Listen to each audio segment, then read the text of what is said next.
ունես տենց ինչ որ ամենադժվար, ամենաբարդ տարի, որտեղ ունեցել է շատ հիասթափություններ ու ինչ որ նեղվածություն, որ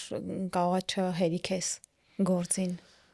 Տենց տարի եղել է եւ տենց տարի կարծում եմ մարդու կյանքում նույնիսկ մի տարի չի լինում, որովհետեւ եթե այդպիսի տարիներ չլինեն ինչ որ պայմանական 5 տարի կամ 10 տարի կամ 3 տարի լինի, որի արանքում դու այդպիսի տարի կամ թեկուզ 3 ամիս, 6 ամիս չունես, այդ նշանակում է, որ կամ դու չես աճում, կամ դու չես հասկանում քո շուրջը ինչա կատարվում, որովհետեւ անհնար է, որ միշտ ամեն ինչ լինի հարթ։ Բայց լավ բան ես Ընդհանուր ասում։ առմամբ դա անխուսափելի է, դու կյանք ես ապրում, օրգանիզմ ես, քո կյանքն էլ իր առմամբ ինչ-որ օրգանիզմը պետքա հիվանդանա,